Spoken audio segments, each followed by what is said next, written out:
Now Nani, he unleashes one. Oh, what a goal! What a strike! Nani's first for Manchester United is a scorcher. And what about that for a celebration? Do not try that at home. 2007 Portuguese ക്ലബായ Sporting ലിസ്ബണിൽ നിന്നും ഒരു 20-കാരനെ ചുമന്ന ചെകുത്താന്മാരുടെ കോട്ടയായ old ട്രാഫോർഡിൽ ലോകം കണ്ട എക്കാലത്തെയും മികച്ച പരിശീലകരിൽ ഒരാളായ സർ അലക്സ് ഫെർഗൂസൻ എത്തിക്കുമ്പോൾ ആ 20-കാരൻ മറ്റൊരു റൊണാൾഡോയായി പോലും കണക്കാക്കിയിരുന്നു. അയാളുടെ പേര് Luis Carlos Almeida Cunha എന്നായിരുന്നെങ്കിലും football ലോകത്ത് അയാളെ നാനി എന്നറിയപ്പെട്ടു.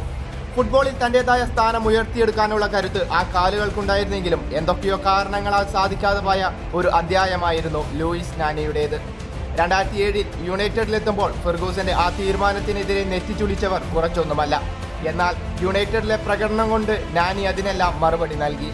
അങ്ങനെ നാനി ഫെർഗൂസന്റെ ചെകുത്താൻ പടയിലെ വിലയേറിയ താരങ്ങളിൽ ഒരാളായി മാറി. ഒരു വിങ്ങർക്ക് വേണ്ട കഴിവുകളെല്ലാം നാനിക്കുണ്ടായിരുന്നു. ഡ്രിബ്ലിംഗ്, പേസ്, ക്രോസിംഗ്, ഷൂട്ടിംഗ്, അങ്ങനെ എല്ലാം തികഞ്ഞൊരു പെർഫെക്റ്റ് വിങ്ങർ തന്നെയായിരുന്നു നാനി. രാജ്യത്തിനായും യുണൈറ്റഡിനായും മികവ് പുലർത്തുമ്പോൾ ക്രിസ്ത്യാനോ എന്ന സൂപ്പർ താരത്തിന്റെ പ്രഭ കൊണ്ടാവണം നാനി എന്നും രണ്ടാം നിരയിലേക്ക് തള്ളപ്പെട്ടു.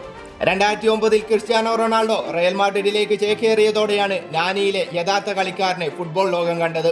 2010-11 സീസൺ നാനി എന്ന താരത്തിന്റെ ഫുട്ബോൾ കരിയർ അതിന്റെ ഉന്നതിയിലെത്തിയ സീസണായിരുന്നു. നാനിയെ വെറുക്കുന്നവരെ കണ്ടെത്താൻ പ്രയാസമായിരുന്നു. അയാൾ ഫുട്ബോൾ ലോകത്തിന് അത്രമേൽ പ്രിയപ്പെട്ടവനായിരുന്നു. ആർസെനലിനെതിരെ നേടിയ ചിപ്പ് ഗോളും ചാമ്പ്യൻസ് ലീഗിൽ ബയർനെതിരെ നേടിയ ബാക്ക്ഹീൽ ഗോളും അയാളെ ഫുട്ബോളിൽ നിന്നും ഓർമ്മപ്പെടുത്തുന്ന ഒന്നായിരുന്നു. നാനിയെ കുറിച്ച് പറയുമ്പോൾ അയാളുടെ ഗോൾ സെലിബ്രേഷനും എടുത്തു പറയണം. ആ ഐതിഹാസിക ഗോൾ സെലിബ്രേഷന് ഒരു മനോഹര ഗോളിന്റെ ഭംഗി തന്നെ ഉണ്ടായിരുന്നു. സമ്മർസോൾട്ട് എന്നറിയപ്പെടുന്ന ആ സെലിബ്രേഷൻ നാനി ഫുട്ബോളിൽ കൊത്തിവെച്ച അയാളുടെ അടയാളമായിരുന്നു.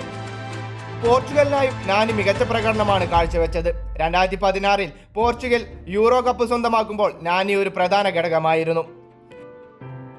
യുണൈറ്റഡ് വിട്ട നാനിയുടെ കരിയർ ഗ്രാഫ് പതിയെ താഴാൻ തുടങ്ങി. അതിന്റെ പ്രധാന കാരണം അസ്ഥിരതയായിരുന്നു.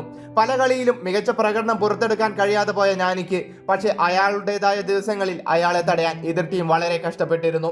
മാഞ്ചസ്റ്റർ യുണൈറ്റഡ് വിട്ട നാനി പിന്നീട് പല ക്ലബ്ബുകൾക്കായും കളിച്ചു. സ്പോർട്ടിംഗ്, വലൻസിയ, ഒർലോസോയിലുമൊക്കെയായി നിരവധി ക്ലബ്ബുകളിൽ ബൂട്ട് കെട്ടി.